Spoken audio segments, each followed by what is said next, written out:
देखु आमर आज जो ये शुभ दिन रे 27 तारीख जून मास शुभ गुरुवार ये पवित्र दिन रे आमे चिंता करथिलु 3 वर्षर कार्यकारिणी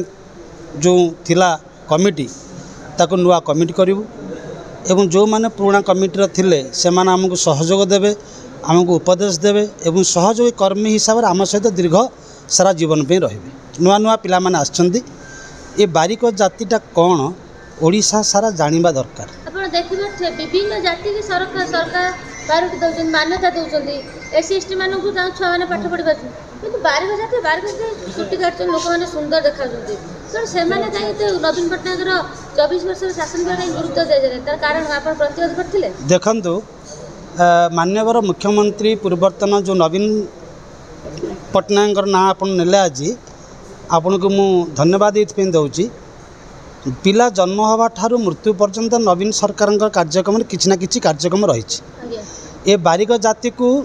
भारत नुह बहिर्भारत नुह पुरातन युग जोटा आम कहचे जगन्नाथ युग कथा कहले अत्युक्ति हम ना सत्य युग कथा कहले अत्युक्ति हम ना त्रेता युग कथा कहले अत्युक्ति हम ना श्रीजुक्त रामकृष्ण देव आप जो आम कहचे सत्य युगर जो रामचंद्र देव तांको पूर्व जो कृष्णचंद्र देव से समय बारिक जाति को एवं माल्यार्पण को से आउसिकी कबूजा को अंटा सड़क करते बारिक को लेकिन पाखे बसईते और भंडार घर दायित्व देते झील बाहा बेले जो ट्रंकटी बारिक नहीं जाए समस्त जाति जेकोसी जातिर से जो ट्रंकटी बारिक जाति की दि जाए कहीं जानते बारिक जाति हूँ विश्वस्त जाति सारा भारतर टंकेशाल सारा भारतर जो टंकेशाल अच्छी कालकाटार जो टंकेशाल अच्छी तन्मध्य 95% होती बारिक जातिर लोक कहीं जानते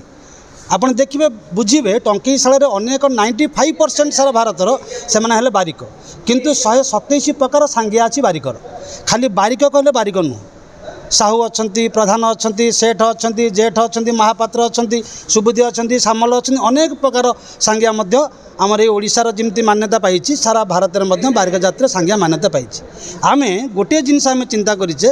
कहीं आम आज आंदोलन करूँ यह आंदोलन नुह यह एक सरकार पाखे उपस्थापन प्रस्ताव आगे आंदोलन बोलिक आप चिंता सरकार सुनले नुआ सरकार जब न शुणे आगामी दिन आप किसी आंदोलन करी राजधानी राजरास्तार 25 दिन 20 दिन किए वर्ष वर्ष रोचे ना आज्ञा आमर हाँ ठीक कथा कहते आम यहाँ आंदोलन भित्तिक केबे नहीं ना कि नबू ना आम उपस्थापन दाबी करूँ ये उपस्थापन सत्य जुगु रही आसो आप देखिए सेंट्रल गवर्नमेंट रु एवं स्टेट गवर्नमेंट रे बारिक जाति गोटे चाकरी भी अच्छी ताहा भी हूँ 10 to 15% सबू डिपार्टमेंट रे गोटे बारिक जाति कि ना कहीं रे ये चाकरी सारा ओडिशार नुह सारा भारत भी आमको मान्यवर अदालत भी सुजोग देइछंती आम जो संविधान रही तेणु आम जो दाबी करूँ कौन जो बारिक जाति द्वारा सरकार उपकार पाँच जो बारिक जाति द्वारा सरकार तांका कार्यक्रम लोक मान नियोजित करुँच ए जाति को प्रोत्साहन दिंतु जो मैंने बारिक कम अच्छा विवाह कम सुजोग दि जाऊँगी बारिक जातिर जो सुनामधन्य कार्यक्रम रही एक प्रोत्साहन राशि तार जन्म ठारू जो निर्दिष्ट समय रखा जाए 60 इयर्स जो मैंने वृत्ति करुँच जो आमर सभापति महोदय कहले एक प्रोत्साहन राशि स्थिरीकृत करा जाऊ ताहा सरकार पाखे आम उपस्थापन करूँ दाबी नुआ उपस्थापन करूँ आमको बचापी एक राह सृष्टि करते। मु भाइस प्रेसिडेंट अच्छी बारिक संमित्र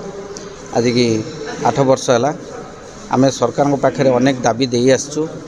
जे कि आमर बारिक भाई माने केमती उपकृत पाइबे ओबीसी कास्ट रे आम पिला मान चाकरी पाइबे पाठ पढ़िबे से केमिति स्वावलंबी करिवे से कुशली भत्ता देवे 60 वर्ष होगला भत्ता नहीं बारिक मानक भत्ता दि जाऊ एवं इन्स्टिट्यूट गोटे एकाडेमी खोल जे कि सरकार अनुमोदित होगा दरकार आमको जगह खंडे दबा दरकार जे कि से जगार पिला पाठ पढ़ी पारे स्टाइपेंड पाइपर से पिला माने उपकृत हो पारे स्वावलंबी हो पारे जे कि भविष्य तेणु सरकार को निवेदन जे एप्रति ध्यान दे से दुख बुझिले ताहले आमे उपकृत हो।